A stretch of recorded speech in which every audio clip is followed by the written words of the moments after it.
Hello and welcome everybody to another episode of Books and Bytes. Today we're diving deep into Nalin Mehta's The New BJP, Okay. the remaking of the world's largest political party, and it's such a fascinating look at how the BJP rose to become such a dominant force It is. in Indian politics. Yeah, and you know what's really intriguing about this book is that Mehta goes beyond just praising or criticizing the party. Yeah. You know, he takes a more analytical approach, Okay. almost like a political scientist, to understand the mechanics behind their success. Okay, so for those of us who maybe haven't been following Indian politics super closely, can you give us a quick overview? Absolutely. So the BJP, which stands for Bharatiya Janata Party, Right. has its roots in Hindu nationalism. Okay. They were traditionally seen as a party appealing to urban upper caste Hindus. Yeah. But in recent decades, and especially under the leadership of Narendra Modi, Right. they've undergone a significant transformation. Yeah, I've heard people talk about this new BJP. What exactly makes it different? Well, Mehta argues that the BJP has essentially created a new political system in India, and they've moved away from the old Congress system, which was more about consensus building and coalition politics. Interesting. So how does this new system work? So it's much more centralized, Okay. with a strong leader at the helm, and they've also been incredibly effective at using technology to reach voters. Right. And build a strong party organization that reaches down to the grassroots level. So it's not just about ideology. Exactly. It's about Organization. organization and strategy, too. Absolutely. They've combined their core ideology with a very sophisticated understanding of how to win elections in modern India. And one of the key ways they've done this is by expanding their appeal beyond their traditional base. This is where it gets really interesting. Yes. How did they manage to attract voters who wouldn't have typically supported them in the past? So one of the biggest shifts has been their outreach to rural voters and lower castes, particularly the other backward classes, or OBCs. Now, for context, you need to know that OBCs are a large and diverse group in India who have historically faced social and economic marginalization. Got it. They're a significant voting bloc. So how did the BJP manage to win them over? It was a combination of factors. Modi himself is from an OBC background, which helped make the party seem more relatable. But more importantly, they implemented policies and welfare schemes that were specifically targeted at these groups. Interesting. Think of it as a mix of smart messaging and tangible benefits. Ah, that makes sense. Oh. So it wasn't just about appealing to their identity. It was about addressing their real-world concerns, too. Mehta calls this the ruralization and proletarianization of the BJP. They realized that to win elections, they needed to move beyond just their core urban base and appeal to the aspirations of rural India. And this idea of welfare playing a key role is fascinating. I remember reading a passage in the book where BJP workers described their strategy as Hindutva gives you speed, but welfare is the wheel that makes it all run. That's a great example of how Mehta brings the story to life. Yeah. He doesn't just rely on dry analysis. Right. He weaves in these vivid anecdotes that really help you understand the BJP's approach. Yeah, and one of the most striking examples of this welfare focus is their emphasis on direct benefit transfers, or DBTs. Yes, DBTs are essentially cash transfers from the government. Okay. Directly to the bank accounts of beneficiaries. The BJP has made this a cornerstone of their welfare strategy, and it's been remarkably effective. I can imagine, instead of relying on intermediaries who might siphon off funds, the money goes straight to the people who need it most. Absolutely. And that creates a sense of direct connection between the government and the beneficiaries. Exactly. Mehta even shares a story about villagers celebrating after receiving the first installment of 2,000 euros in their accounts under the PM Kisan scheme just before the 2019 election. Wow. It illustrates the impact these schemes can have on people's lives and their perceptions of the government. Yeah, it's almost like a political feedback loop. It is. You deliver tangible benefits. Yeah. You gain support. Right. And that allows you to implement more policies that benefit your base. Yes. It's a fascinating strategy. And it's something that other political parties around the world are taking note of. The BJP's success with DBTs has really put this approach on the map. Okay, so they've broadened their appeal by reaching out to rural voters and lower castes. But what about their communication strategies? Yeah. How have those evolved? Well, the BJP has always been a very disciplined and organized party, but under Modi, they've really taken things to another level. Yeah. They've embraced technology in a way that few other political parties have. I've heard about their mastery of social media, but what exactly are they doing differently? Well, for one thing, they were early adopters of digital technology. Right. They realized the power of social media to connect directly with voters, bypassing traditional media gatekeepers. Right. And they've used data analytics to tailor their messages to specific audiences. So it's not just about blasting out the same message to everyone. No. It's about micro-targeting. Exactly. And personalization. Precisely. And they've been incredibly effective at it. Think about those personalized birthday messages. Right. From the Prime Minister. It's brilliant. It's a simple gesture. Yeah. But it makes people feel seen and heard. Exactly. Right. It's a brilliant way to create a sense of connection with voters. But Mehta also emphasizes that they haven't abandoned traditional methods entirely. That's an important point. Yeah. Despite their tech savvy, they still recognize the importance of personal connections. Okay. Party workers are instructed to visit every home on their list and make calls before voting day. So it's a blend of high tech and high touch. It's fascinating how they've managed to combine those two seemingly contradictory approaches. It speaks to their understanding of the Indian electorate. Mm-hmm. They know that technology is a powerful tool, but it's not a magic bullet. Yeah. You still need to build those personal relationships and connect with voters on a human level. Okay, so we've talked about their outreach to new voters and their mastery of communication. Yeah. But there's one more piece of the puzzle that I want to explore, the role of the RSS. Ah, yes. Mm-hmm. The Rashtriya Swayamsevak Sangh. Oh. This is a fascinating and often controversial aspect of the BJP story, and Mehta doesn't shy away from it. So for those who aren't familiar, sure. Can you give us a quick explanation of what the RSS is and how it relates to the BJP? Absolutely. The RSS is a Hindu nationalist organization that has been around since the 1920s. Okay. It's known for its emphasis on Hindu identity and cultural pride, and it has deep ties to the BJP. Many BJP leaders, including Modi, have roots in the RSS. So it's more than just a political party. It's a movement with a long history and a distinct ideology. Exactly. And Mehta delves into this history, exploring the RSS's role in shaping the BJP's ideology and its cadre. He even shares data on the number of BJP leaders at various levels who have an RSS background, highlighting just how influential the organization is within the party. It's almost like a parallel power structure within the BJP. Yes. And it raises questions about how much influence the RSS has on the party's policies and decisions. Right. Mehta doesn't provide a definitive answer, but he does offer some compelling insights into the complex relationship between the two organizations. He talks about the RSS providing the BJP with a dedicated cadre of volunteers' organizational strength and a deep connection to Hindu nationalist ideology. And this connection to Hindu nationalism is a key part of their identity. Yeah. But it's also something that they've had to navigate carefully as they've tried to broaden their appeal. That's right. Mehta talks about how the BJP has had to balance its core ideology with the need to appeal to a broader base. And this has sometimes led to tensions within the party between those who prioritize ideological purity and those who are more pragmatic. It's a fascinating dynamic. Yeah. And it's one that's likely to continue to shape the BJP's future. Absolutely. But before we get into that, I want to talk about one of the most striking arguments in the book, the idea that the BJP's success is in many ways similar to that of Nehru in the early years after India's independence. It is a very interesting comparison, isn't it? Exactly. Yes. But Mehta contends that both were able to offer a new vision of India that resonated with a large segment of the population. Yes. Nehru championed a modernist reforming and rights-based society. Right. While Modi's vision is rooted in a hard nationalism, unapologetic Hindu identity, and a more efficient welfare state.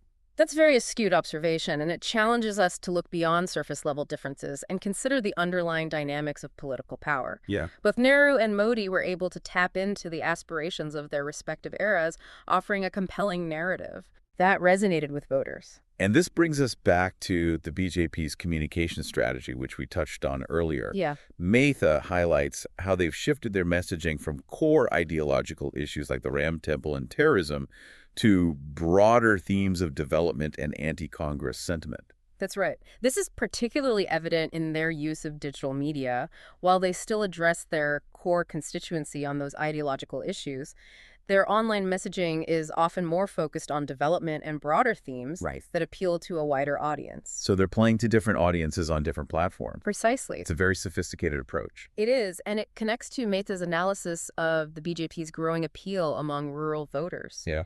He argues that they've effectively tapped into the aspirations and anxieties of this demographic, Okay. using a combination of targeted welfare schemes and a narrative that emphasizes their commitment to the ordinary Indian. This is where their focus on DBTs, which we talked about earlier, becomes crucial. They've used these transfers to build direct relationships with voters, often bypassing traditional intermediaries and creating a sense of personal connection Absolutely. between the government and the beneficiaries. Right. There's a powerful anecdote in the book about villagers celebrating after receiving the first installment of €2,000 in their accounts under the PM Kisan scheme just before the 2019 election. It speaks volumes about the impact of these schemes on people's lives and their perceptions of the government. Indeed, it's a reminder that while ideology is important, Yes. it's not always the deciding factor in elections. People also care about their pocketbooks and whether a government can deliver tangible benefits. So it's a delicate balancing act between appealing to people's values and addressing their material needs. Exactly. And the BJP has shown a remarkable ability to do both. This is already so insightful. Can you tell me more about how the BJP has adapted its strategies in different regions like the South and Northeast? Absolutely. That's where we'll pick up in part 2 of our deep dive into the new BJP. One of the things that makes the BJP's expansion so impressive is their ability to adapt their messaging and strategies to different regions. Okay. Like, take the Northeast, for example. Right. That's a region that has historically been neglected by national parties. What did the BJP do differently? Well, for starters, they recognized that the Northeast has a unique cultural and political landscape. Okay. It's predominantly tribal, Right. with a different set of concerns than many other parts of India. So they couldn't just apply the same playbook that worked in the North. Exactly. They had to tailor their approach. And one of the key things they did was downplay the Hindutva aspect. Okay. Instead, they focused on issues like development infrastructure and connectivity. That makes sense. Yeah. Those are bread and butter issues that resonate with voters everywhere. Right. And they also made a concerted effort to understand the local culture and traditions. Okay. They even started celebrating local festivals and incorporating elements of Northeast culture into their campaigns. So it was a mix of practical solutions and cultural sensitivity. It sounds like they really did their homework. They did, and it paid off. The BJP has made significant inroads in the Northeast in recent years, winning elections in states that were once considered Congress strongholds. It's a testament to their political flexibility.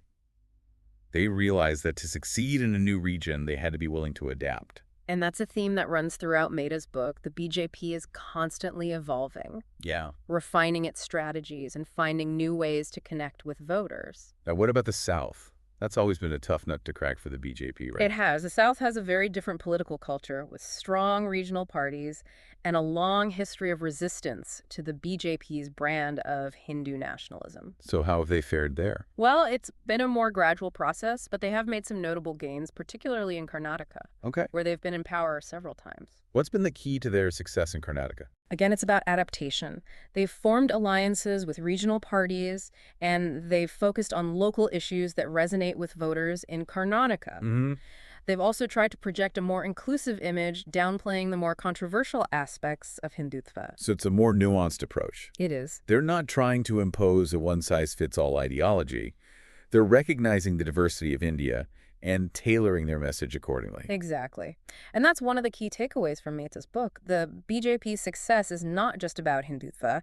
It's about their ability to connect with voters on multiple levels, whether it's through welfare schemes, development projects, or cultural outreach. Now, speaking of cultural outreach, I was fascinated by the section in the book about the BJP's use of history. Yes. They've invested a lot in creating what Mehta calls a new BJP history. Yes, and this isn't just about rewriting textbooks. Right. It's about constructing a narrative that aligns with their ideology and legitimizes their vision for India. Mehta gives the example of Amit Shah urging party workers to document their own history, saying, "We must do our documentation as if we are preparing to write the entire political history of India."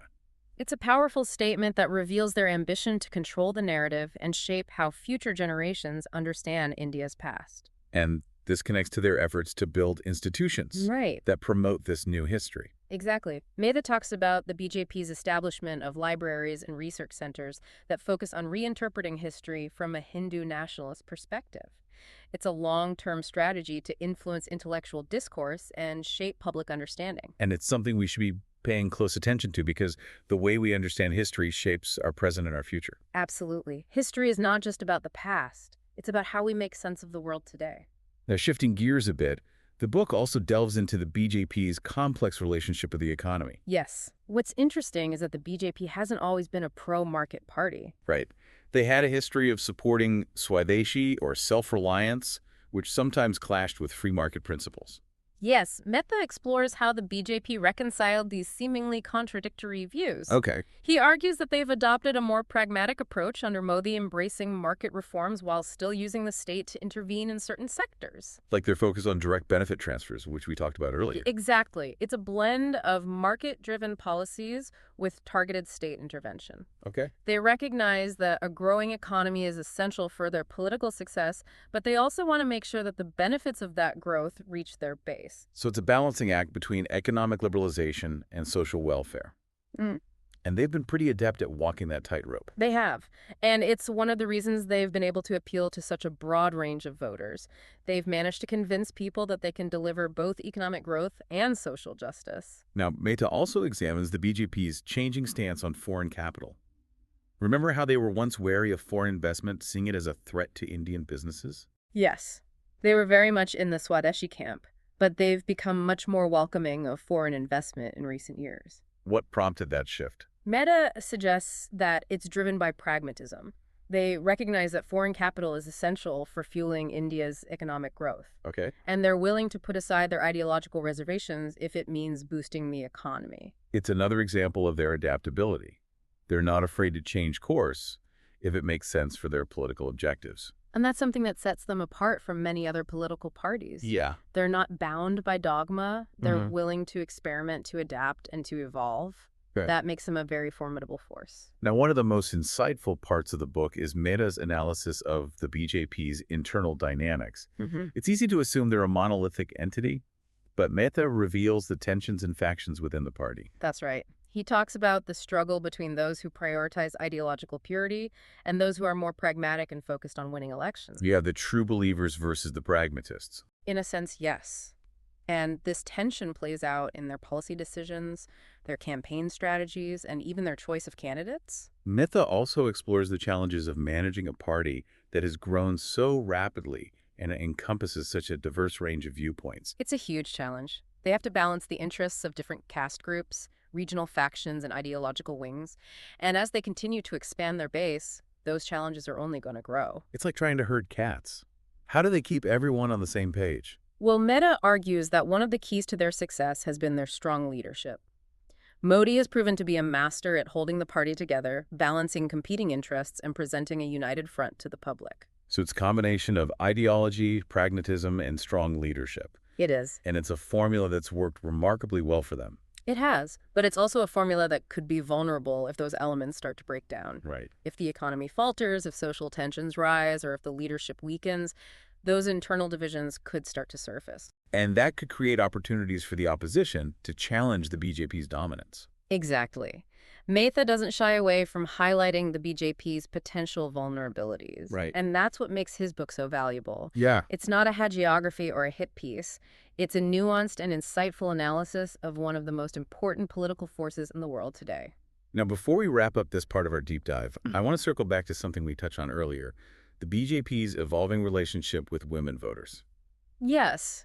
It's interesting to see how they've shifted from traditional appeals based on family values to a focus on woman power and individual empowerment. Right. It's a recognition that women are a powerful voting bloc and their aspirations have changed. Mehta analyzes how the BJP has implemented policies targeted at women, like those promoting financial inclusion and entrepreneurship. And how they've increased the representation of women within the party and in government positions. But he also points out that the BJP still has a long way to go on issues like women's safety and addressing deep-rooted gender inequalities. It's a reminder that progress is often incremental, and there's always more work to be done, even for a party as successful as the BJP.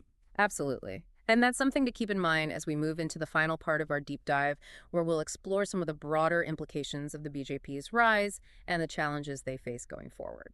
We've covered a lot of ground in our deep dive into the new BJP. We've talked about their ideological roots, their organizational prowess, their communication strategies, and their remarkable ability to adapt and evolve. And through it all, Mehta paints a fascinating picture of a party that's not just winning elections, but reshaping the very fabric of Indian politics. Exactly, and that raises some important questions about what this means for the future of India. Is this new BJP system here to stay, or is it a temporary phenomenon? Well, Mehta doesn't offer any easy answers, which is what makes his analysis so compelling. He acknowledges the BJP's strength, but also points out their potential vulnerabilities. Well, for one thing, their success has been built in part on a strong economy. But what happens if the economy falters? Can they maintain the support of voters if they can't deliver on their promises of prosperity? That's a crucial question, and it's something that other political parties around the world are grappling with. How do you balance economic growth with social welfare in a way that satisfies a broad base of voters? Right. And the BJP also faces challenges related to social cohesion. Their emphasis on Hindu identity has undoubtedly resonated with many voters, but it's also raised concerns about the marginalization of minority groups. Mehta doesn't shy away from exploring this tension between majoritarianism and pluralism. He even touches upon the controversy surrounding accusations of love jihad, a term used by some Hindu nationalist groups to allege a conspiracy by Muslim men to convert Hindu women through marriage. It's a sensitive topic, and Mehta handles it with nuance. He doesn't endorse or condemn any particular viewpoint, but he does highlight the potential dangers of using divisive rhetoric and stoking religious tensions. And those dangers are real. We've seen how easily political polarization can spill over into violence and social unrest. Absolutely, and that's something that any political party, regardless of its ideology, needs to be mindful of. Now, another challenge that Mehta highlights is the role of the opposition. He argues that the opposition in India has been weak and fragmented, which has benefited the BJP. But he also suggests that the opposition is starting to regroup and find new ways to challenge the BJP. It'll be interesting to see how this dynamic plays out in the coming years. Can the opposition offer a compelling alternative to the BJP's vision for India? Or will the BJP continue to dominate the political landscape? Only time will tell. But Mehta's book gives us a framework for understanding the forces at play and the stakes involved. It's a must-read for anyone who wants to understand the complexities of Indian politics and the challenges facing democracy in the 21st century. Well said. And that's a wrap for our deep dive into the new BJP. It's been an incredibly insightful journey, and I hope you've learned as much as I have. It's been a pleasure discussing this important book with you. And to all of you listening out there, thank you for joining us on this intellectual adventure. Until next time, keep those pages turning and those minds engaged.